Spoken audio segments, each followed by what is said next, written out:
오늘도 주일 예배 오신 우리 한마음교회 성도님들을 사랑하고 축복합니다. 간밤에 비가 너무 많이 왔어요. 그래서 저도 오는 길에 길을 다 막아놨더라고요. 그래서 오는 길이 힘들었지만 또 이렇게 여러분을 뵈니까 힘이 납니다. 우리 하나님 앞에 그 열심으로 나온 열정을 가지고 나온 우리 모두가 기쁨으로 나아갈 때 하나님도 여러분들 기뻐하실 줄 믿습니다.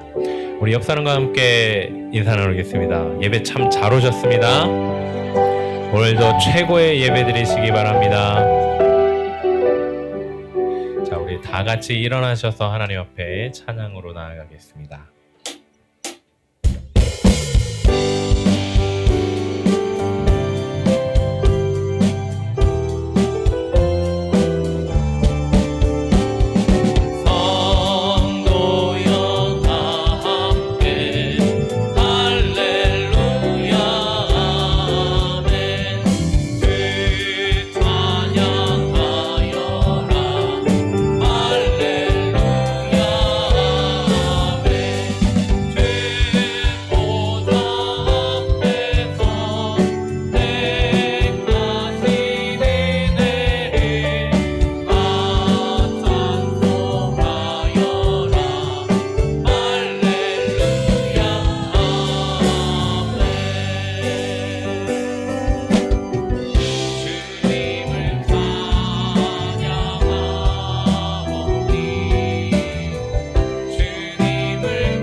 할렐루야. 우리의 찬양과 영광을 기쁘게 받으시는 주님, 영과 진리로 드리는 우리의 예배 가운데 임재하여 주시고 주의 영광을 나타내 주시옵소서. 모든 인생의 주인 되신 하나님, 하나님의 손으로 우리를 구원하시고 이끌어 주시옵소서. 오직 하나님만 영광 받으시고 찬양 받으시옵소서. 감사하며 예수님의 이름으로 기도드립니다. 아멘. 사도신경으로 우리의 신앙을 고백하겠습니다. 나는 전능하신 아버지 하나님 천지의 창조주를 믿습니다. 나는 그의 유일하신 아들 우리 주 예수 그리스도를 믿습니다. 그는 성령으로 잉태되어 동정녀 마리아에게서 나시고 본디오 빌라도에게 고난을 받아 십자가에 못 박혀 죽으시고 장사된 지 사흘 만에 죽은 자 가운데서 다시 살아나셨으며 하늘에 오르시어 전능하신 아버지 하나님 우편에 앉아 계시다가 거기로부터 살아있는 자와 죽은 자를 심판하러 오십니다. 나는 성령을 믿으며 거룩한 공교회와 성도의 교제와 죄를 용서받는 것과 몸의 부활과 영생을 믿습니다. 아멘. 자, 다 같이 자리에 앉으셔서 우리 경배와 찬양으로 주님께 영광 돌리겠습니다.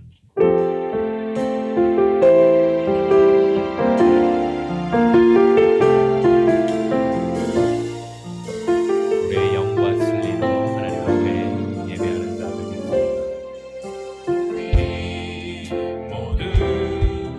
예배하는 자 되어 온전히 영과 진리로 주를 예배하자.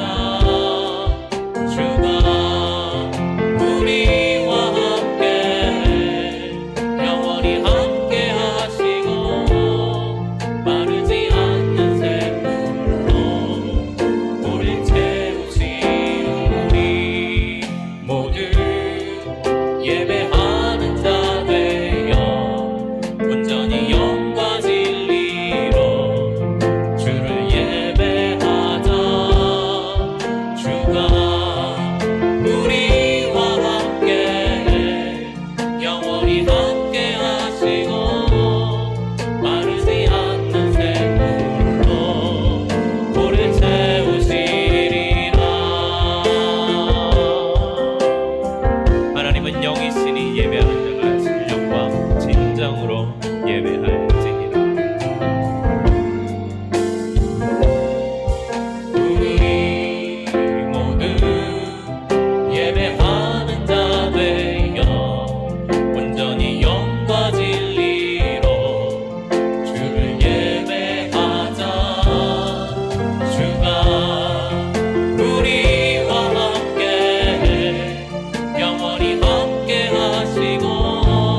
예배하는 자 되어 온전히 영과 진리로 주를 예배하자.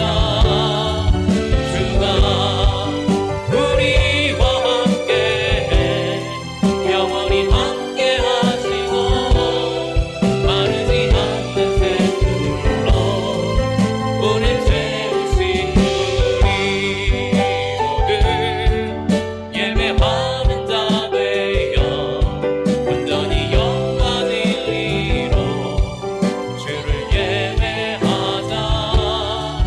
주가 우리와 함께해 영원히 함께 하시고 마르지 않는 샘물로 우릴 채우시리라.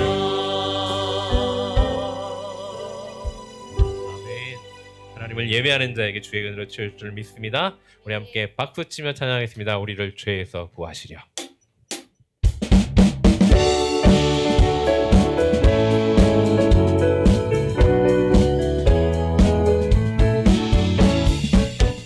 우리를 죄에서 구하시려 주 예수 십자가 지셨으니 기쁘게 부르세 할렐루야.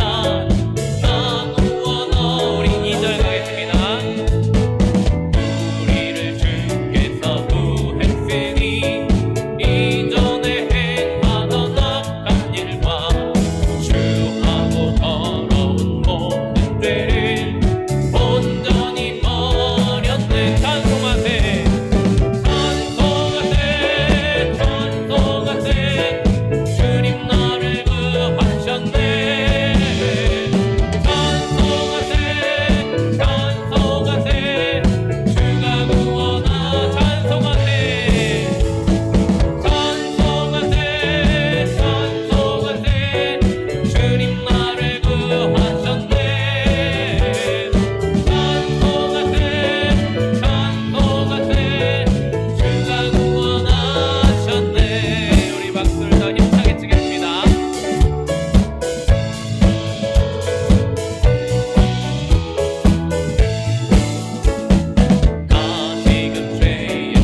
주님이시오, 우리의 반석이시오, 우리의 산성이시오, 우리의 요새이신 하나님, 오늘도 그 하나님을 의지함으로 기대하며 나아갑니다. 하나님, 우리 가운데 임하여 주셔서 우리를 주의 자녀로 삼아주시고 우리를 이끌어주시고 인도하여 주셔서 이 시간 우리 함께 다같이 주님 앞에 감사함으로 기쁨으로 주님 앞에 기도하며 나아가도록 하겠습니다. 함께 기도하시겠습니다. 하나님 아버지, 이 시간 다시 한번 주님을 기대하며 나아갑니다. 우리의 산성이 되시고 우리의 반석이 되시고 우리의 요새가 되시는 어떠한 상황과 환경에서도 우리를 이끌고 우리를 붙들어주시는 하나님, 나의 말을 반석 위에 세우시고 나로 녹지 않게 하시되 하나님의 말씀이 하나님의 약속하시고 하나님의 그 일들을 믿습니다. 하나님 아버지, 우리도 그 은혜를 사모하여 주님 앞에 나아가고 우리를 다스리시고 우리를 인도하시고 이끌어 주시옵소서. 주님을 찬양합니다. 이 예배가 온전히 주님께로만 나오게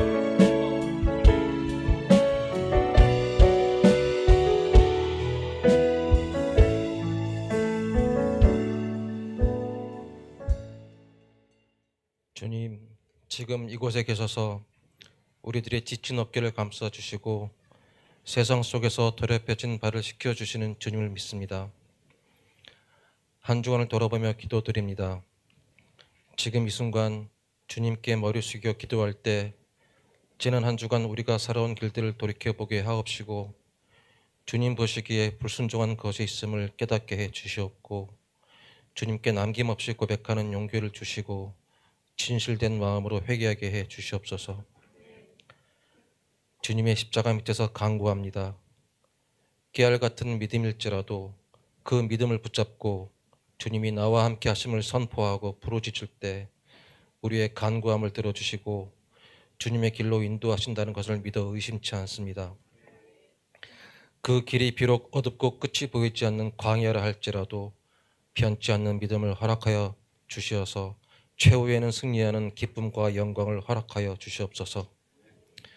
이로 말미암아 우리 모두가 각자의 자리에서 주님의 교회가 되어 우리를 둘러싼 모든 이들에게 주님이 우리의 모든 것을 주관하시고 역사하심을 알게 해 주시옵소서.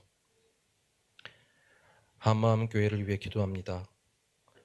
사도 바울이 고린도 교회를 위해 감옥에서도 기도했듯이 우리 모두 이 교회를 위해 어디서든지 기도할 수 있게 해주셔서 하나의 목소리로 영과 진리로 예배하는 교회가 될 수 있도록 해주시옵소서.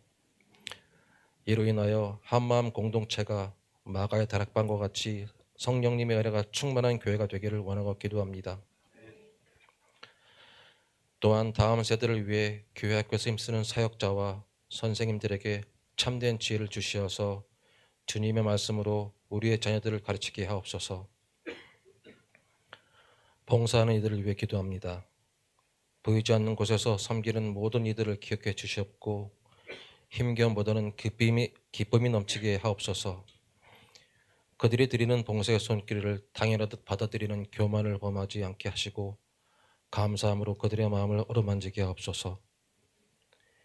이 예배를 준비한 모든 이들을 위해 기도합니다. 말씀으로 준비한 목사님과 찬송으로 준비한 찬양팀과 성가대를 기억하시고 그들만의 말씀과 찬송이 아닌 이곳에 모인 모든 성도들의 귀를 열어주시어서 입술로 주님을 찬양할 수 있게 해주시옵소서. 우리가 주님께 머리 숙여 기도드리며 소원하는 모든 것들이 우리들이 원하는 대로가 아닌 주님이 원하시는 대로 되기를 믿어 의심치 않으며 주 예수님 이름 받들어 기도드립니다. 아멘.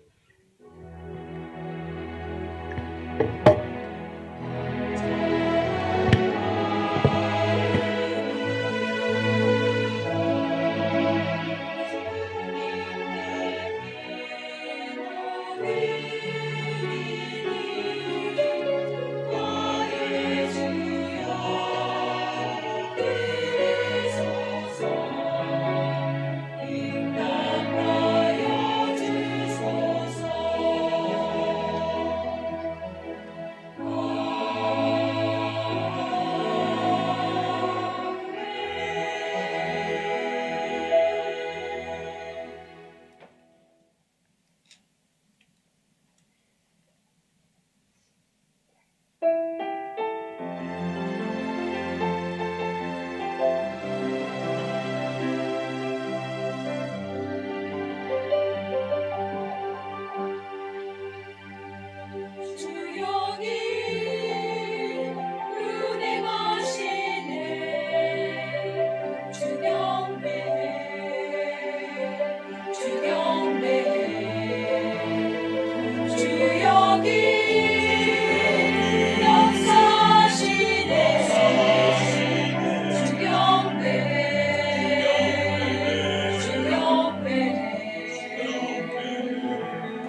오늘 우리에게 주신 하나님의 말씀은 고린도후서 9장 5절부터 11절의 말씀입니다. 신약성경 294쪽입니다. 고린도후서 9장 5절부터 11절입니다. 우리 한 절씩 교도가 읽도록 하겠습니다. 고린도후서 9장 5절부터 11절입니다. 제가 먼저 읽겠습니다. 그러므로 내가 이 형제들로 먼저 너희에게 가서 너희가 전에 약속한 연보를 미리 준비하게 하도록 권면한 것이 필요한 줄 생각하였노니 이렇게 준비하여야 참 연보답고 억지가 아니니라.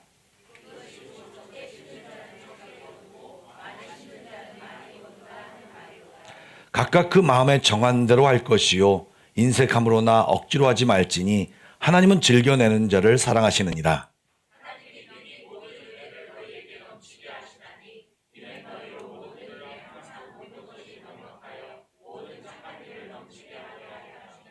기록된 바 그가 흩어 가난한 자들에게 주었으니 그의 의의가 영원토록 있느니라 함과 같으니라.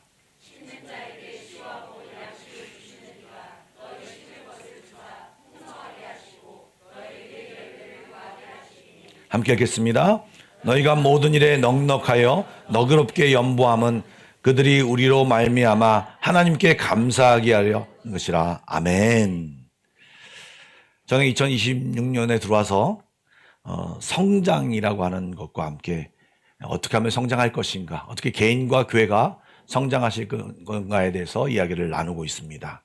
그런데 오늘은 그 성장을 헌금과 연결시켜서 한번 얘기해 보려고 합니다. 사실 교회에서 또 목사가 헌금에 대한 설교를 하면 성도들이 굉장히 부담스러워합니다.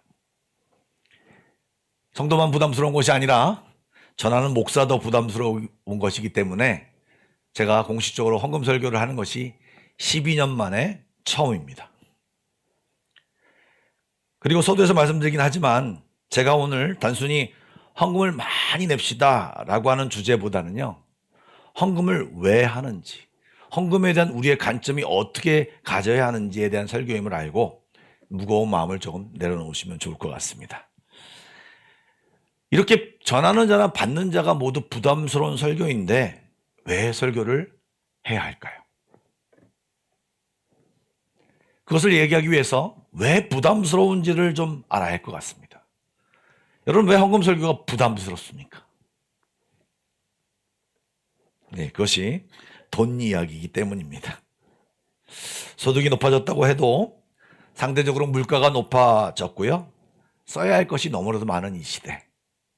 그리고 돈이 파워이고 돈이면 많은 것을 할 수 있는 시대이기 때문에 현대인들에게 돈이 굉장히 좋고 돈에 대한 집착과 돈에 대한 의존도가 높아지고 있기 때문입니다.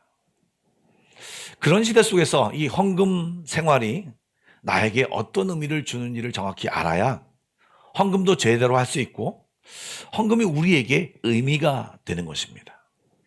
만약에 아무런 의미 없이 그냥 헌금만 드린다고 한다면 하나님께도 또 우리 자신에게도 정말 무의미한, 의미가 없는 그런 것이 될 수 있게 됩니다.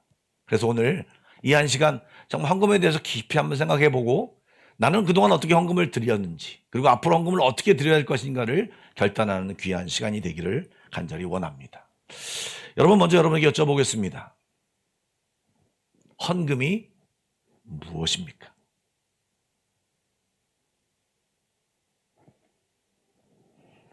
하나님께 드리는 돈, 하나님께 드리는 예물, 뭐 이렇게 얘기할 수 있겠죠. 그런데 사실 정확히 말한다면 하나님께 드리는 우리의 마음입니다. 그리고요, 좀 더 넓게 말한다면 믿음의 고백입니다. 여러분, 믿음의 고백을 어떻게 합니까? 우리는 말로 합니다. 그리고 그 말이 거짓되지 않은 것을 나타내기 위하여 어떻게 합니까? 행동합니다. 예, 믿음은 말과 행동이 일치해야 되는 것이죠.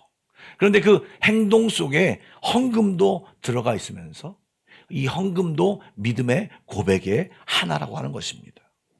성경에는 재물을 어떻게 우리가 대해야 될지에 대해서 지도가 나와 있는데요. 마태복음 6장 19절부터 21절에 이런 말씀이 있습니다. 우리 함께 읽어볼까요? 시작. 너희를 위하여 보물을 땅에 쌓아두지 말라. 거기는 좀과 등록이 해야 하며 도둑이 구멍을 뚫고 도둑질하느니라. 오직 너희를 위하여 보물을 하늘에 쌓아두라. 거기는 좀이나 등록이 해하지 못하며 도둑이 구멍을 뚫지 못하고 도둑질도 못하느니라. 내 보물이 있는 그곳에는 내 마음도 있느니라. 아멘. 하나님의 계심을 알고 그 명령에 따라 이 땅의 재물로 너 자신을 위해 살지 말고 가난한 사람들에게 재물을 사용하라 라고 말씀하시면서 그것이 하늘의 보물을 쌓는 것이다 라고 하는 그 교훈 중에 나와 있는 말입니다. 그런데 그 끝말에 21절에 이런 말을 하시죠. 내 보물이 있는 그곳에 내 마음이 있다.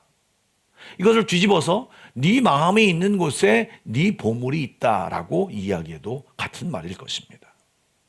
즉 하나님께 헌금을 드리는 것은 우리의 마음을 드린다라고 하는 의미가 들어가 있는 것입니다. 역대상 29장에 특별한 이야기가 나오는데요. 역대상 29장에 어떤 이야기가 나오느냐? 이 다윗이 자신은 성전을 짓고 싶었죠. 그런데 하나님이 네가 성전을 짓지 말고 네 아들 때 성전을 지으라고 말씀하셨어요. 그런데 이 다윗은 그 소리를 듣고 자기의 가진 모든 예물과 어떤 것들, 가진 것들, 재물을 우리 솔로몬이 이 성전을 지을 때 사용하라고 하나님 앞에 먼저 예물을 드립니다. 그 예물을 막 어떻게 다 드린다라고 말을 하니까 백성의 지도자들과 뿐만 아니라 일반 백성들도 함께 우리도 그 왕이 헌금하는데 동참하겠습니다라고 함께 그 예물을 드렸습니다. 그러자 그 맨 마지막 구절에 백성들은 자원하여 드렸으므로 기뻐하였으니 곧 그들이 성심으로 여호와께 자원하여 드렸으므로 다윗 왕도 그것을 보고 심히 기뻐하니라 합니다. 그리고 나서 하나님 앞에 감사 기도를 드리는데 그 감사 기도 끄트머리에 14절에 이렇게 나와 있는데 함께 읽어보겠습니다. 시작. 나와 내 백성이 무엇이기에 이처럼 즐거운 마음으로 드릴 힘이 있었나이까. 모든 것이 주께로 말미암아 싸우니 우리가 주의 손으로 받은 것으로 주께 드렸을 뿐이니이다. 아멘. 예, 우리가 어떻게 이렇게 즐거운 마음으로 드릴 수 있었습니까? 모든 것이 주님이 주셨으니까 우리가 그 받은 것을 주께 드렸을 뿐입니다. 하나님이 우리에게 채우신 것입니다. 라고 고백한 것입니다. 여러분, 예물의 의미는요, 나의 모든 것이 주님께로 받은 것입니다. 나는 주님의 자녀입니다. 주님의 다스림 속에 있습니다. 라고 하는 것을 인정하는 믿음의 표현이 우리의 예물이라고 하는 것입니다. 그것이 헌금이라고 하는 것입니다. 여러분, 하나님이 우리가 드리는 얼마, 우리가 예물로 드리는 그 얼마를 하나님이 받으셔서 무엇 하시겠습니까? 여러분, 우리가 드리는 그 집회, 또 동전, 우리가 드리는 어떤 헌물, 이런 것을 하나님이 받으셔서 무엇 하시겠습니까? 하나님은 창조주이십니다. 하나님은 전능자이십니다. 그렇기 때문에 사실 그 자체를 정말 필요가 없는 것입니다. 하나님은 말씀으로 모든 것을 하실 수 있는 분이시기에 그것이 하나님께 아무런 의미가 없습니다. 그런데 헌금이 의미가 있는 것은 무엇이냐? 바로 그 안에 담겨 있는 우리의 마음이 있기 때문에. 하나님 나에게도 소중한 것인데 이 소중한 것을 하나님 앞에 드림으로 하나님이 더 소중합니다라는 것을 드러내기 위한 것이 그 바로 헌금이라는 것입니다. 그래서 오늘 말씀 속에 5절 말씀에 이런 말이 나오는데요. 함께 이 말씀을 읽어보도록 하겠습니다. 시작. 그러므로 내가 이 형제들로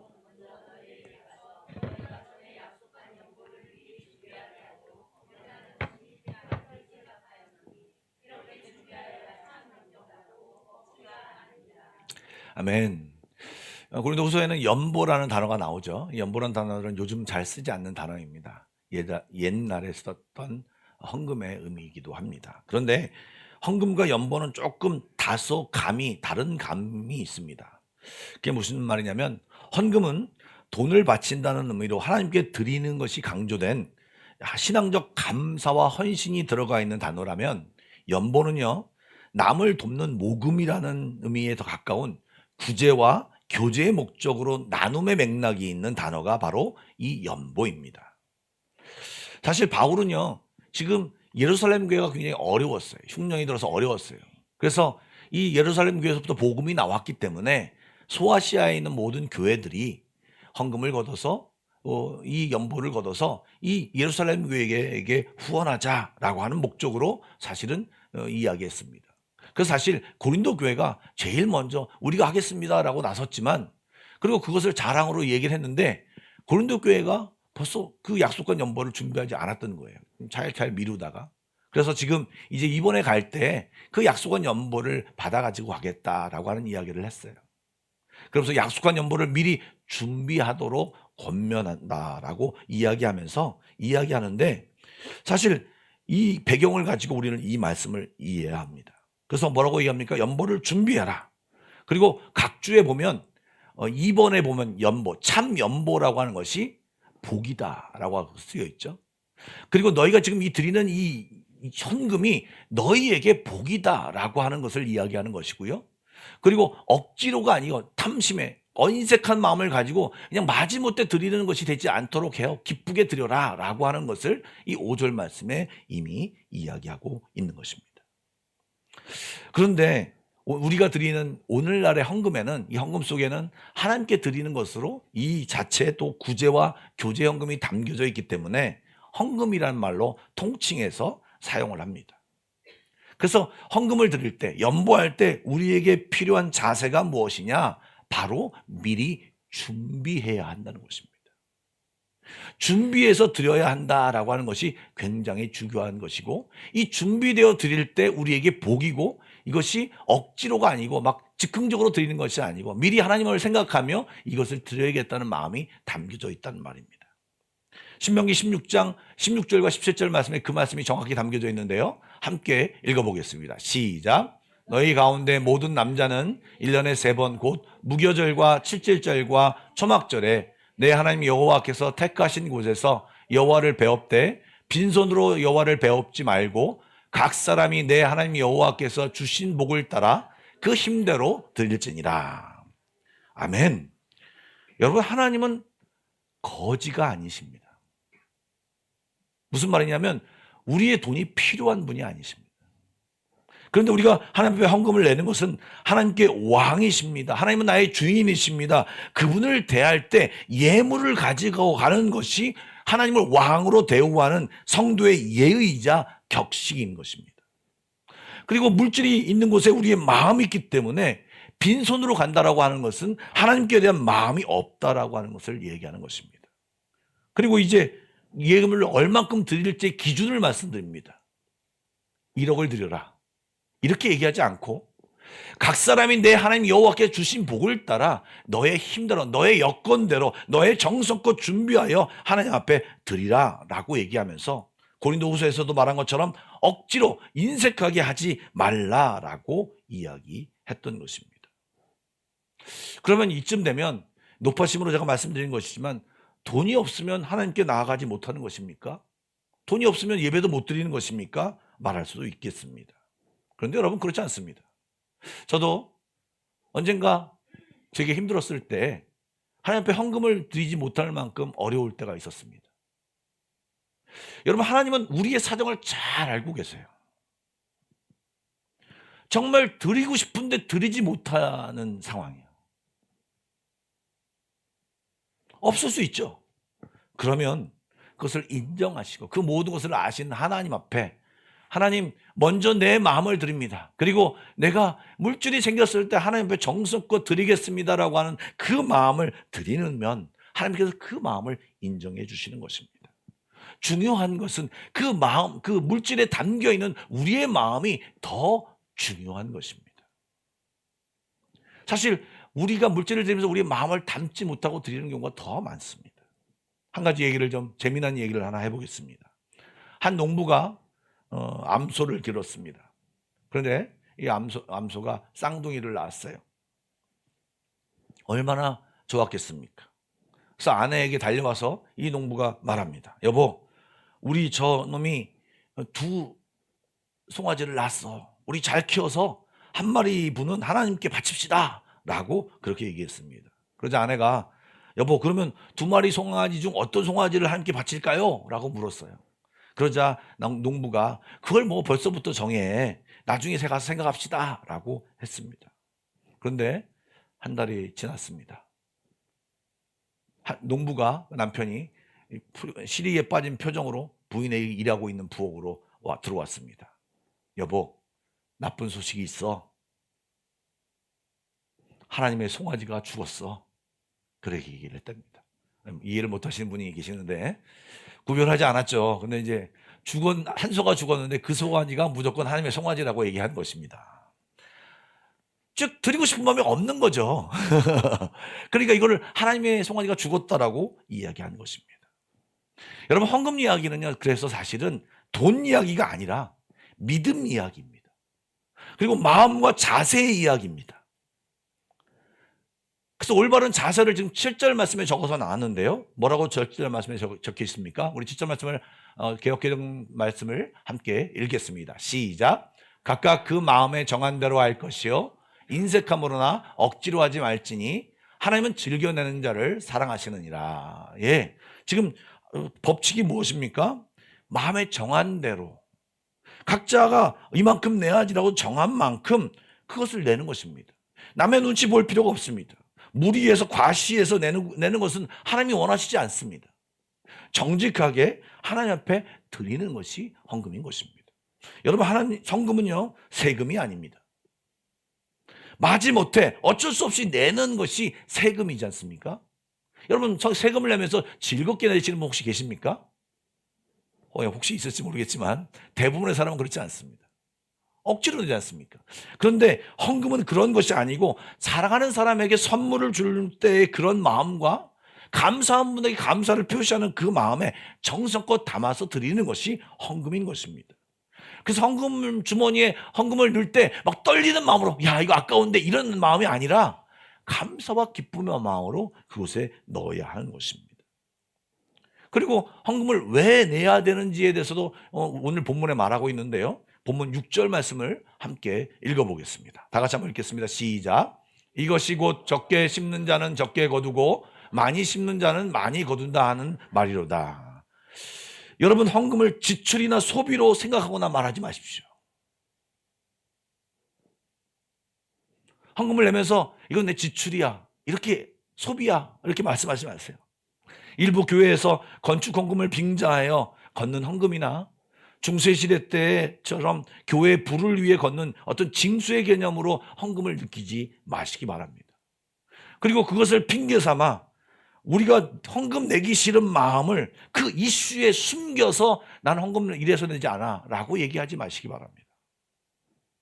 여러분, 하나님은 우리의 심중까지 다 알고 계십니다.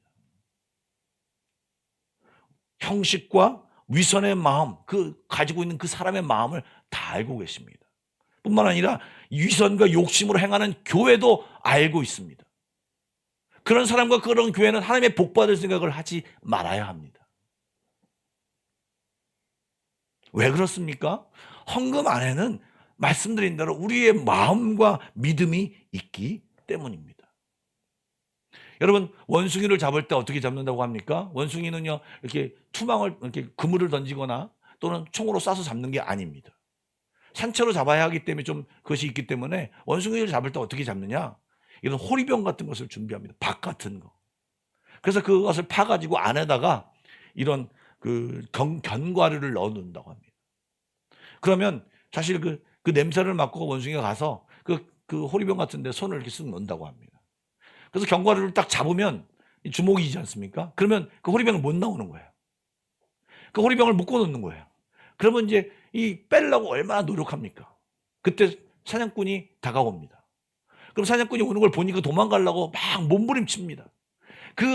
잡은 것을 놓으면은 손이 빠지는데 그걸 잡고 있으니까 손이 안 빠지는 거예요. 그러면서 계속 거기다가 결국 사냥꾼에게 잡히는 거죠. 우리도 마찬가지입니다.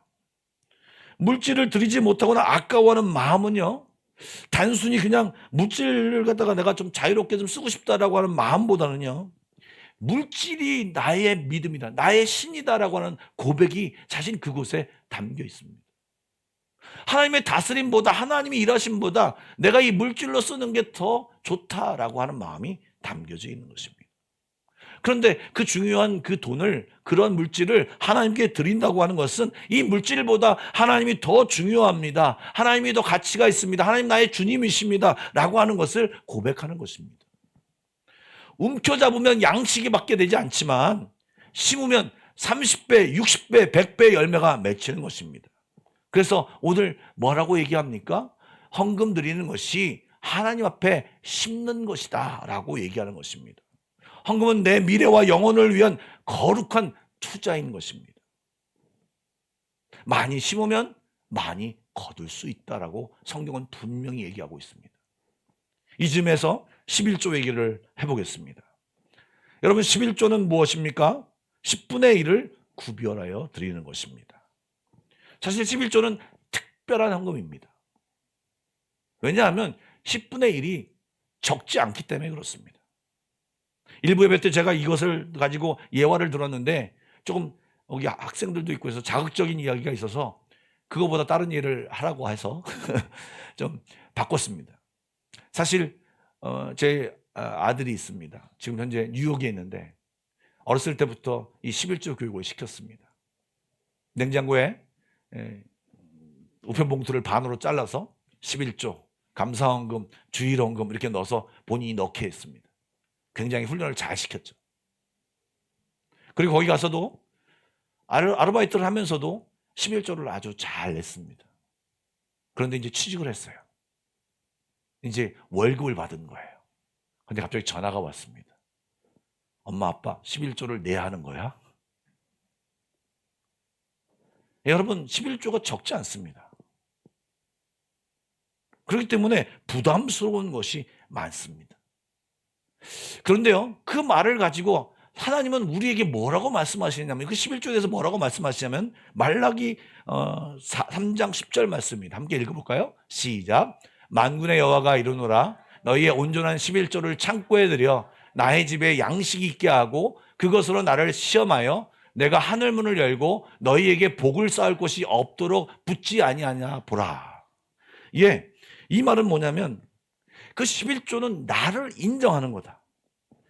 예, 그래, 너에게 그 11분의 1이 얼마나 큰 돈이냐, 네가 그것을 먹고 쓰면 얼마나 많은 것을 누릴 수 있느냐. 그런데 그것을 나에게 드린다고 하는 것은 너의 믿음을 나한테 드리는 것이다. 그러면 그 믿음을 보인 너희에게 내가 가만히 있겠느냐. 내가 너에게 하늘문을 열고 너에게 복사할 것이 없도록 내가 붙겠다라고 하는 것을 이야기하는 것입니다. 그래서 그 앞에 나를 시험하여 보라. 하나님을 시험하지 말라고 하는 말이 성경에 나와 있는데 여기서는 나를 시험하여 해봐라 라고 우리들에게 강력하게 도전하고 있는 것입니다. 우리의 믿음의 선배들은 진짜 열심히 11조를 냈습니다. 그리고 엄청난 복을 받았습니다. 여러분, 한국 교회사의 11조에 대한 간증과 이런 예화들을 찾으면 너무나도 무궁무진합니다. 그들은 하나님을 인정하고 믿음으로 그것을 억지로, 그 믿음으로 정말 힘들지만 그것을 하나님 앞에 기쁨으로 드렸을 때, 억지로 드리지 말라고 했는데 기쁨으로 드렸어요. 그래서 그들이 하나님의 놀라운 복을 받았습니다. 그런데 시대가 흘렀습니다. 그러자 요즘 들어 11조 무용론이라는 주장과 논리들이 막 드러나고 있습니다. 그것이 막 유튜브를 통해서 막 사방으로 퍼져가고 있습니다. 거기에 동조하는 목사들과 신학자들이 거기에 대한 신학적 근거를 댑니다. 성경적 근거를 말합니다. 뭐라고 얘기합니까? 예를 들면 이런 것입니다. 11조는 구약의 율법이다. 예수님이 오셨기 때문에 예수님이 오셔서 율법을 폐지했다. 다양하게 드리던 제사들도 드리지 않고 이제 할례도 행하지 않는다. 그런데 왜 유독 11조만 강조하느냐? 교회가 돈을 걷고자 하는 것이 아니냐라고 이야기합니다. 또한 신약에는, 구약에는 11조 내용들이 있지만 신약에는 11조를 하라는 내용들이 나와 있지 않다. 한 군데밖에 없다 라고 얘기하면서 11조는 그렇게 이제 우리가 드릴 필요가 없다라고 하면서 11조 무용론을 얘기합니다. 여러분, 신약에서 11조에 대한 이야기가 나온 것이 어디냐? 마태복음 23장 23절입니다. 제가 읽어보겠습니다. 화 있을진저 외식하는 서기관들과 바리새인들이여, 너희가 박하와 회양과 근처에 11조는 드리되 율법에 더 중한 바 정의와 국률과 믿음은 버렸도다. 그러나 이것도 행하고 저것도 버리지 말아야 할지니라. 여러분, 이 말이 무슨 말입니까? 예수님도 11조를 부정하지 않으셨어요.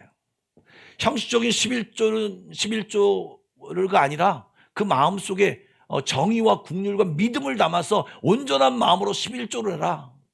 보이기 위한 11조가 아니라 정말 그곳에 믿음을 드리는 그 11조가 하는 것이 중요하다. 그래서 11조를 행하는 것이 중요하고 그 믿음이나 정의와 국률도 그 마음도 그 여러분 우리의 마음도 버리지 않는 것이 중요하다라고 하면서 11조 자체를 부정하지 않으시고 인정하셨습니다. 그 당시 사람들은 거의 11조를 드렸기 때문에 특별히 예수님이 강조해서 말하지 않는 것입니다.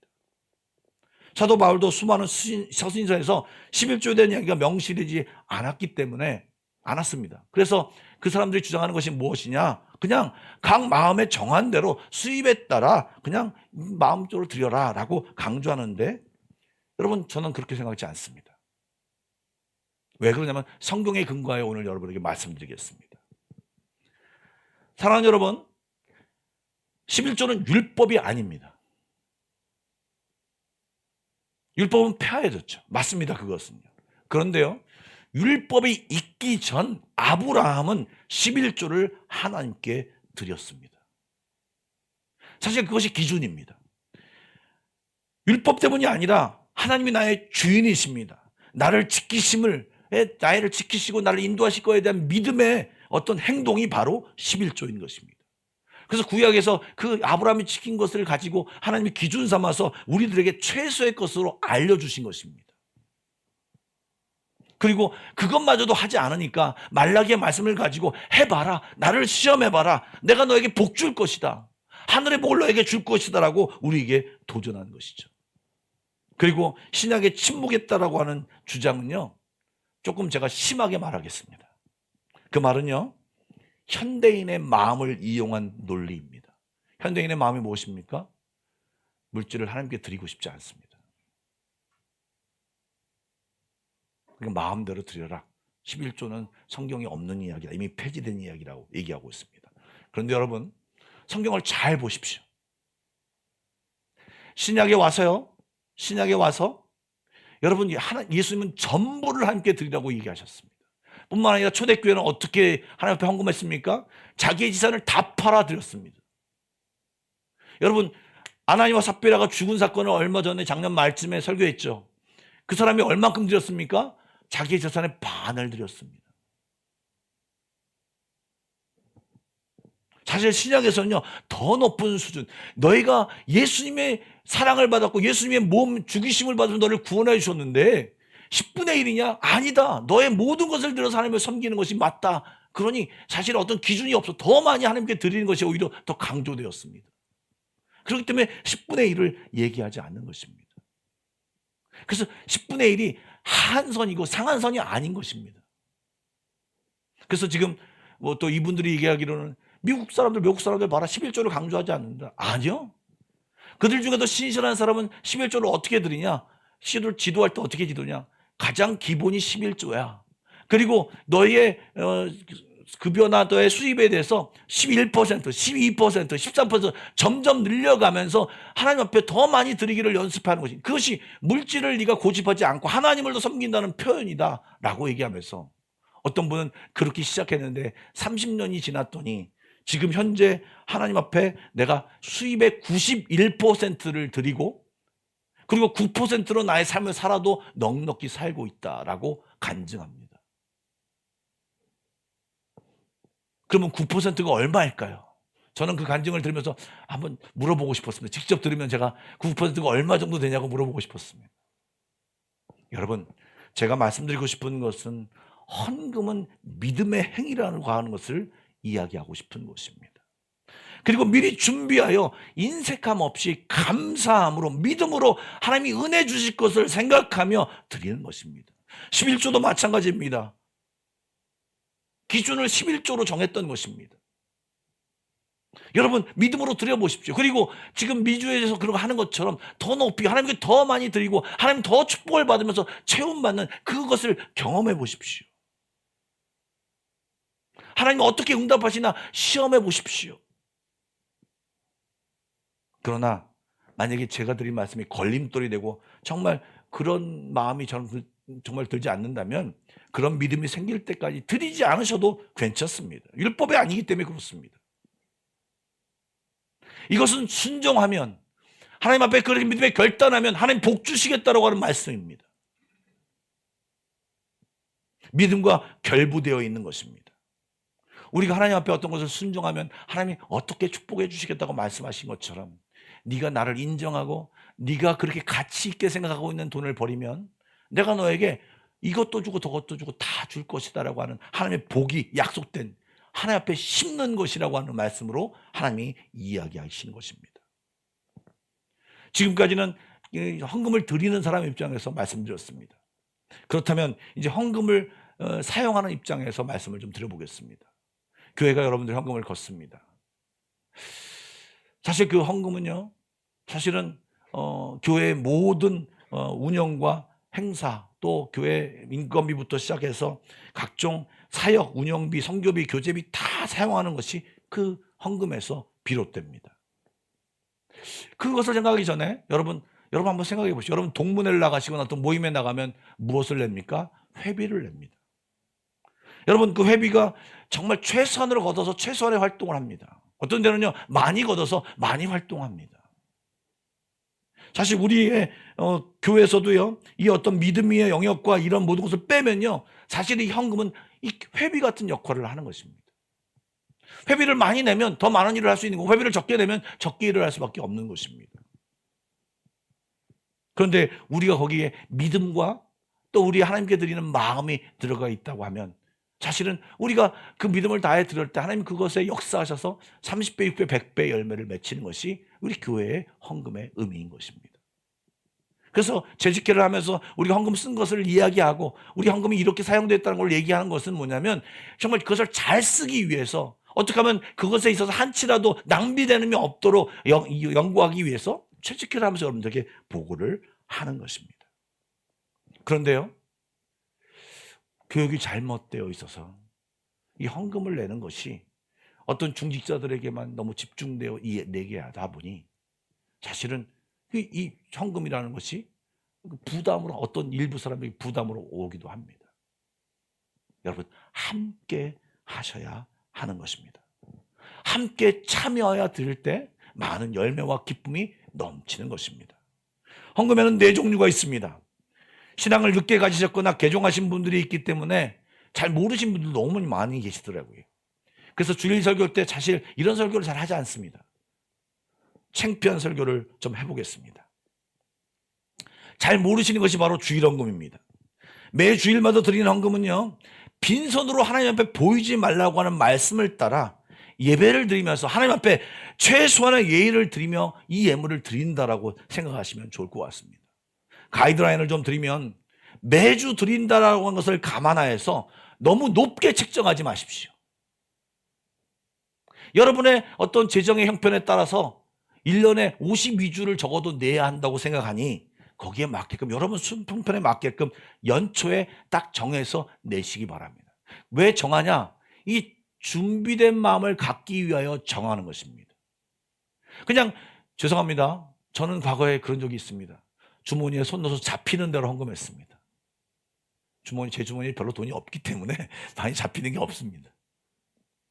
그것은 준비된 헌금이 아니죠. 그러나 준비된 헌금이 되려면 내가 얼만큼 드리겠다라고 하는 것을 정하여서, 매 주일마다 얼만큼 드리겠다는 걸 정하여서 그것을 드릴 때 이것이 준비된 헌금이 될 수 있는 것입니다. 그것은 각자 형편에 맞춰서 하는 것입니다. 금액이 중요한 것이 아닙니다. 즉흥적으로 하지 않기 바랍니다. 그래서 주일 헌금을 또 다르게 뭐라고 부르면 주정헌금이라고 합니다. 주일날 정하여 드리는 헌금이라고 얘기하는 것입니다. 제가 사실 여러분들이 어떻게 헌금을 내는지, 여러분 어떤 분이 그러시더라고요. 목사님이 헌금 받으면 목사님이 다 쓰지 않습니까? 아니요, 저는 헌금이 어떻게 쓰이는지 전혀 모릅니다. 물론 계획을 세워야 하니까 어떤 거 할 때 보긴 하죠. 그러나 어떤 분이 얼마를 내고 전혀 모릅니다. 다만 생각하는 것은 뭐냐면, 어떤 분들은 감사헌금을 내면서 이 주정헌금, 주일헌금을 빼뜨리더라고요. 주일헌금은 매 주일마다 드리는 겁니다.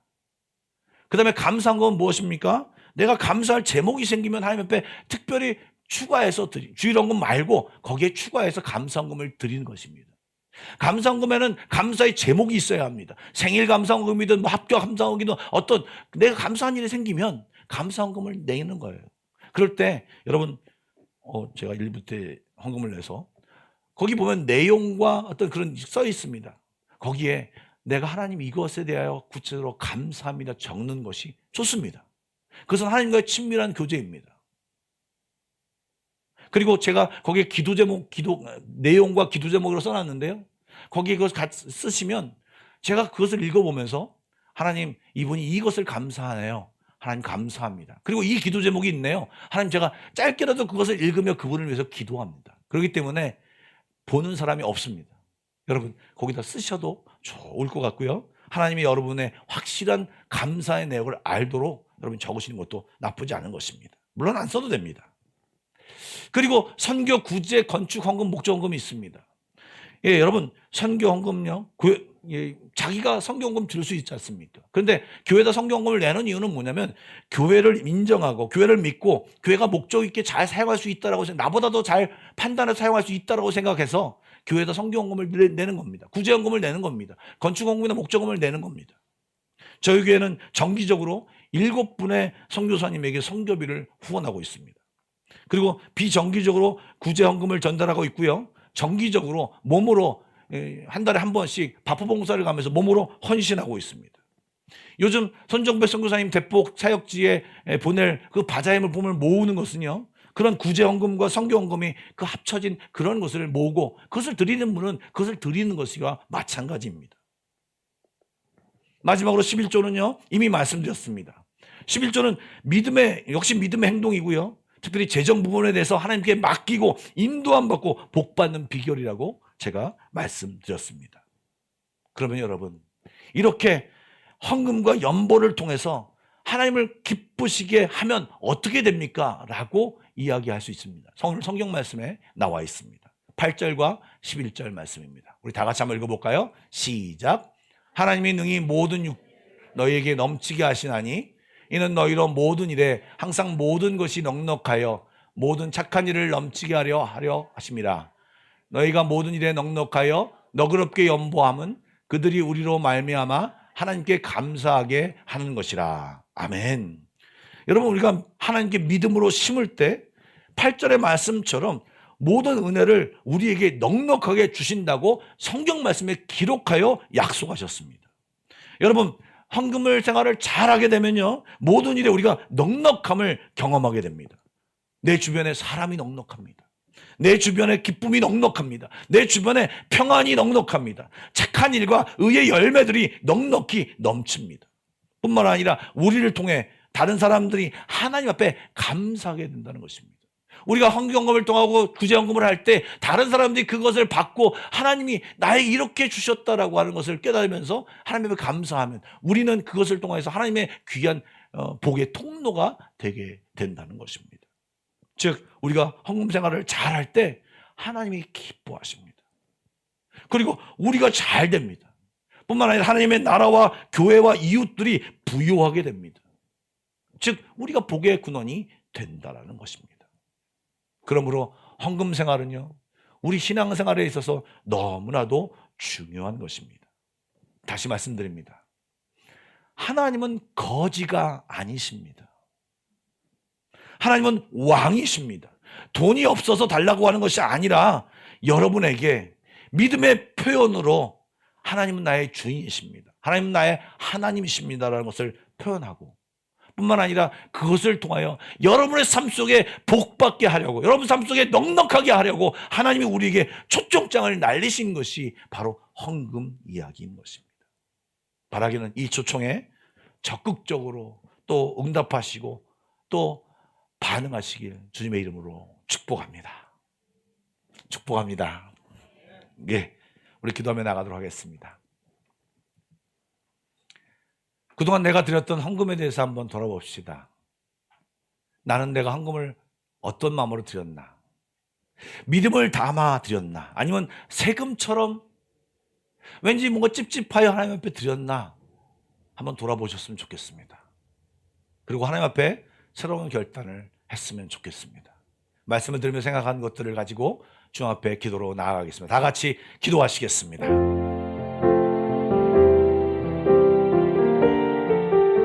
하나님, 우리 삶 가운데서 하나님이 나의 주인이십니다, 예수님이 나의 주인이십니다를 고백하는 그 결과로 우리 행동이 나타나게 하여 주옵소서.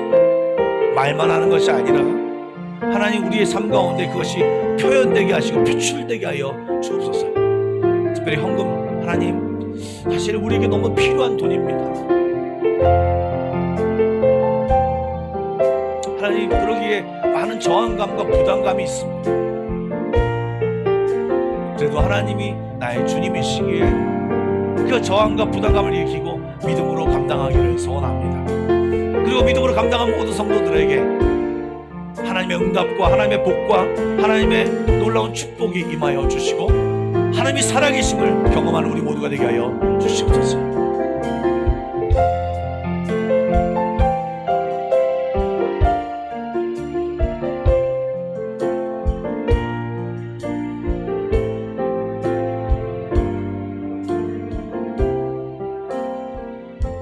사랑의 하나님, 헌금이 우리의 믿음의 표현이라고 말하였습니다. 헌금이 우리에게 시험거리나 걸림돌이 되지 않게 하여 주시고 하나님 앞에 믿음으로 반응하는 올바른 우리의 태도를 갖도록 주님이 인도하여 주옵소서. 그리고 하나님, 이것을 통하여 성장하는 우리 모두가 되기를 소망합니다. 주님 인도하여 주시옵소서. 새로운 결단과 새로운 마음이 우리 안에 넘쳐날 수 있도록 성령님 인도하여 주옵소서. 예수님의 이름으로 기도드리옵나이다. 아멘. 찬송가 370장 부르시면서 준비된 예물을 하나님께 드리도록 하겠습니다.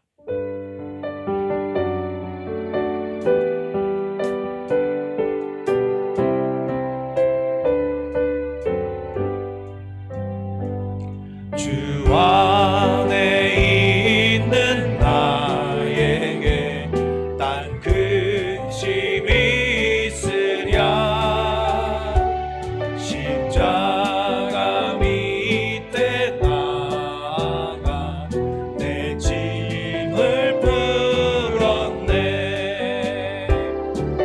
주님을 찬송하면서 할렐루야 할렐루야 내 앞길 멀고 험해도 나 주님만 따라가리. 그 두려움이 변하여 내 기도 되었고 전날의 한숨 변하여 내 노래 되었네. 주님을 찬송하면서 할렐루야 할렐루야 내 앞길 멀고 험해도 나 주님만 따라가. 주님을 찬송하면서 주님을 찬송하면서 할렐루야 할렐루야 내 앞길 멀고 험해도 나 주님만 따라가리. 사랑의 하나님, 이 시간 우리의 마음을 다하여 주 앞에 예물을 드립니다. 각각의 예물을 드리고 있는데 하나님, 이 예물 속엔 우리의 마음과 우리의 기도 제목이 담겨져 있습니다. 하나님, 연락하여 주시고 하늘의 복을 허락하여 주시며 특별히 다양한 문제 속에 처하며 기도 제목을 드리는 성도들 가운데 하나님 만나 주시고 그의 간절한 기도를 응답하여 주시옵소서. 하나님, 이곳에 명절을 맞이하여 많은 사람들이 흩어져 있습니다. 어디 있든지 간에 그들이 예배케 하여 주시고 그들에게 동일한 은혜가 임하여 주시옵소서. 그렇게 하신 하나님을 찬양하며 예수님의 이름으로 기도드립니다. 아멘.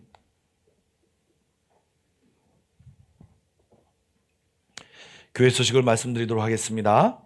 사순절 기간입니다. 여러분, 많은 것을 하실 수 있겠지만 고난과 부활의 의미를 되새기면서 경건하게 이 시간을 보내시길 권면드립니다. 느바란 연휴 기간 중 교회 모임에 대해서 만나드리도록 하겠습니다. 느바란 수요 목요 기도회는요 2주간 모이지 않겠고요. 구역 모임은요 2주간 역시 하지 않겠습니다. 이번 주는 다 모입니다. 이번 주에 지난주에 목요 기도회를 했는데 생각보다 너무 적은 숫자가 나와서 그랬지만 하나님 은혜를 많이 줘서 너무 감사했습니다. 여러분들 적극적으로 참여해 주시길 부탁드리고요. 그 다음에 작년쯤인가요? 제가 이 광고를 했더니 목사님 주일 예배는 드리나요? 라고 물어보시는 분이 계시더라고요. 예, 주일 예배는 어떠한 일이 있어도 안 빠집니다. 예, 여러분들 참조하시길 바랍니다. 고난주간 새벽 기도회는요 3월 30일부터 4일까지 6일간 드립니다. 여러분들 기억하시고 함께 동참해 주시길 부탁드립니다. 상반기 세례를요 부활절 예배 때 드리려고 하는데요.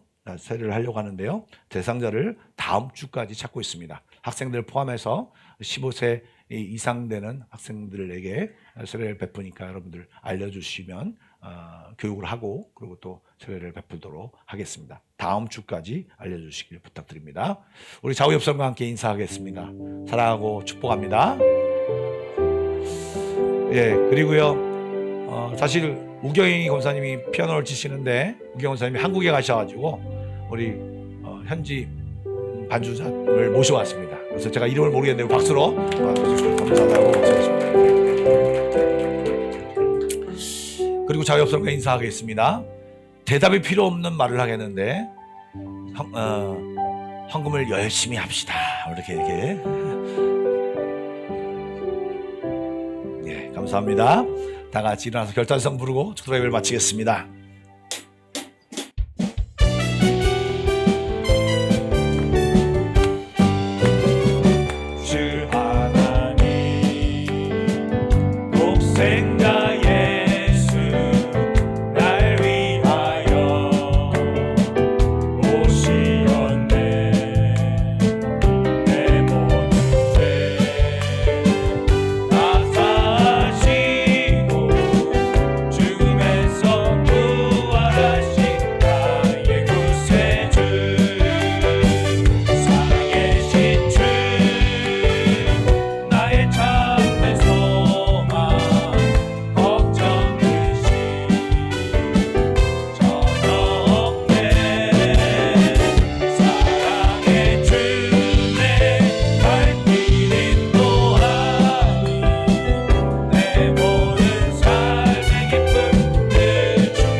이제는 우리 주 예수 그리스도의 은혜와 하나님 아버지의 놀라우신 사랑하심과 성령님의 감화감동 교통하심이 하나님 앞에 헌금을 믿음으로 드리기를 다짐하는 모든 성도들 머리 위에 그의 가정과 앞날과 사업창 위에 그리고 한마음교회 위에 지금부터 영원까지 함께 하시길 간절히 축원하옵나이다. 아멘.